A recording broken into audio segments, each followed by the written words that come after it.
So if we go back to our question, why does the Philippines rank third in the World Risk Report? Maybe the answer is B. The Philippines has poor disaster-related policy and governance. Yeah, maybe so. Our current law is actually relatively new. Republic Act 1121 was enacted in 2010 after many of our politicians and decision makers witnessed firsthand the floods of Tropical Depression Ondoy. Some say that Ondoy was the reason why we have the law finally passed.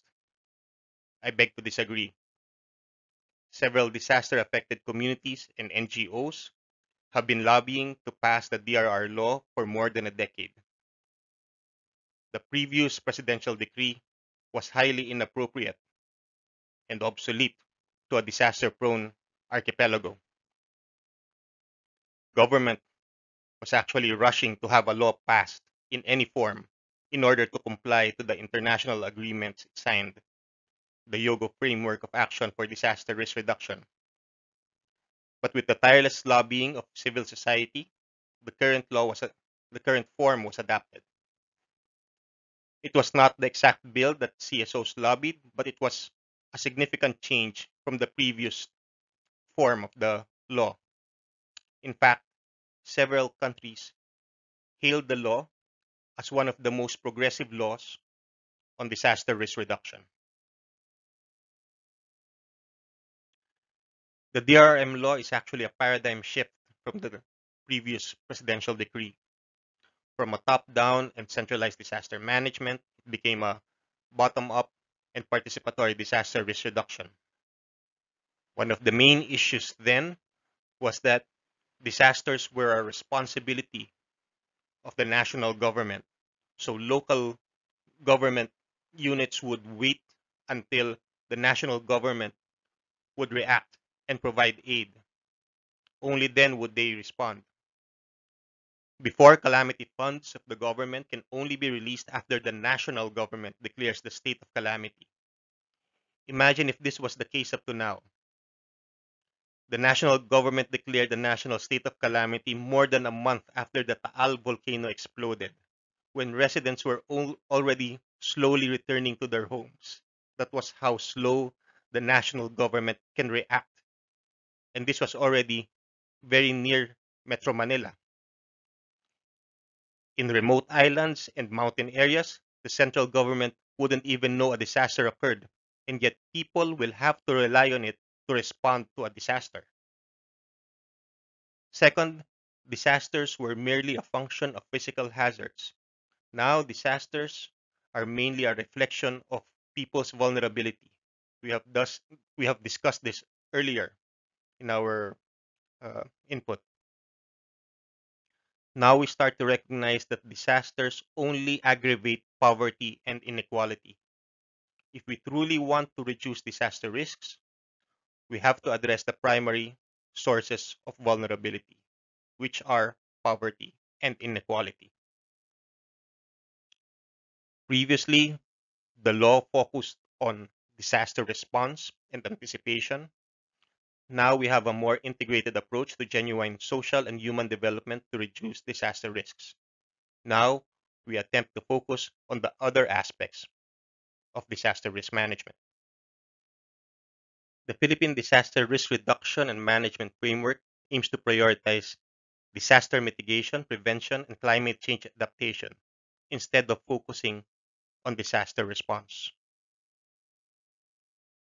The Disaster Risk Reduction and Management Fund provides at least 5% of the internal revenue of local governments down to the village level. Previously, the entire 5% would have to be used for emergency response. Now, even if there is no disaster, 70% can be used for trainings, to procure life-saving equipment, or for other disaster risk reduction activity that the local government can identify. Only 30% needs to be reserved just in case a disaster happens. The unspent fund will be accumulated for the next year and not returned to the national fund. Previously, if the disaster or calamity fund was not used, it would be diverted for Christmas parties or any other unplanned activity of the local government. Now, it can be accumulated and can be used to purchase more expensive items that can be used for disaster risk reduction and response.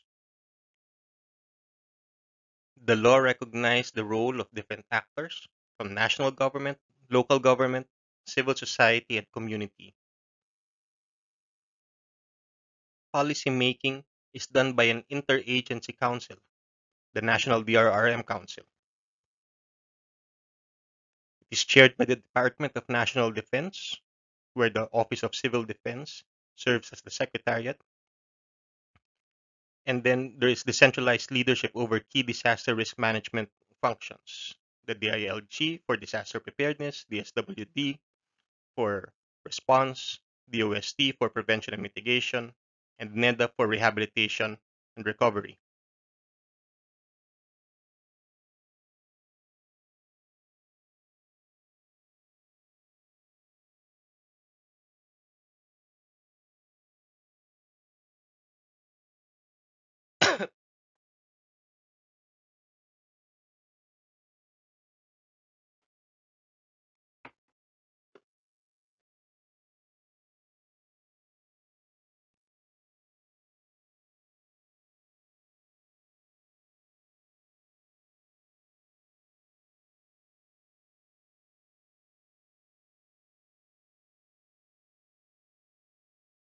It has been quite a while since the National DRM Council has been convened.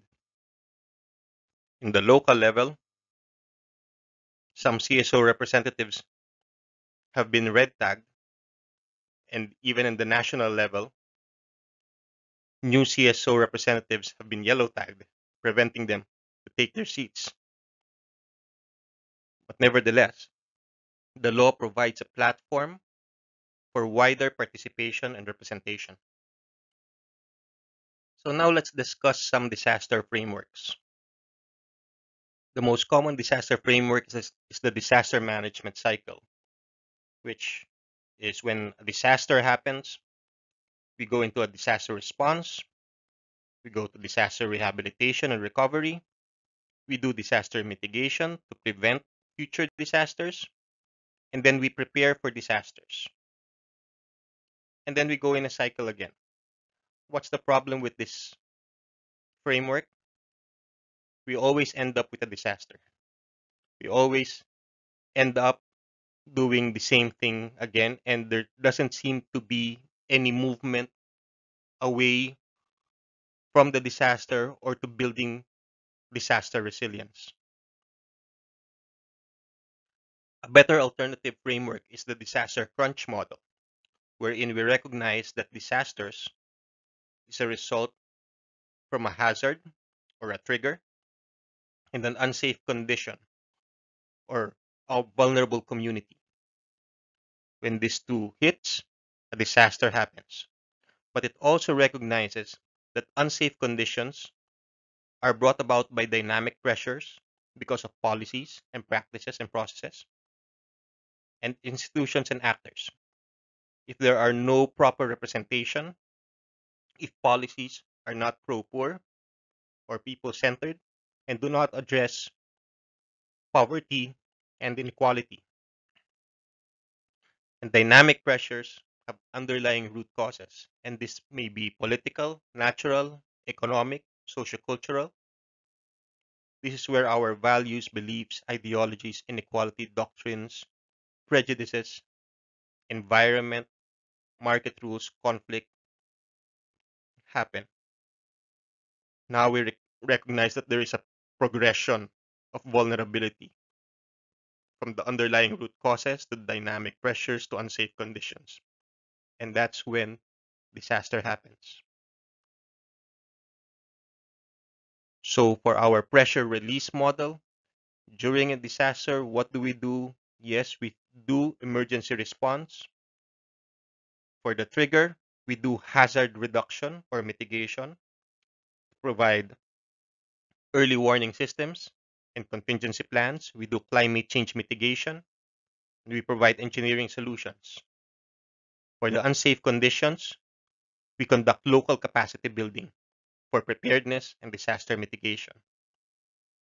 For dynamic pressure, we do structural reforms and we promote pro-poor policies and practices. This we would require advocacy, development, and genuine participatory governance. To address the underlying root causes, we have to look for accountable governance, political, social, economic, and environmental justice and equity, people empowerment, and peace development. Here, we would require people-centered development, education, and formation. This is the pressure release model. With this framework, do we realize how ridiculous it is to blame the citizens for being undisciplined for disasters? Totoo, may mga pasaway. But the key to disaster risk reduction is not to get fines or to put undisciplined people to jail, but to empower the people to become active agents of change. As an example of this, let's watch the video on how an informal settlement integrated DRR into their advocacy for land and housing security. Just a quick backgrounder. After tropical depression on Doi, the informal settlers was hit by a triple whammy. First, they were washed away by the flood. Second, they were blamed for the flood because their houses supposedly constricted the waterways. And yet nobody blamed Providential Village or SM Marikina for constructing an entire subdivision and a mall over Marikina River. Third, the informal settlers were prevented from returning to their residences. The residents along the Mangahan floodway were not allowed to immediately return and were threatened to be relocated to far site resettlement sites. When we were initiating our urban DRR program after Ondoy, we actually had to do a lot of trust building with the urban poor sector. Because of a loophole in the Urban Development and Housing Act, the urban poor can be evicted if their houses are located in danger zones. As such, DRR was equivalent to eviction and demolition. We had to make sure that DRR was people-centered and pro-poor. This is the story of the residents of Mangahan Floodway and CO Multiversity.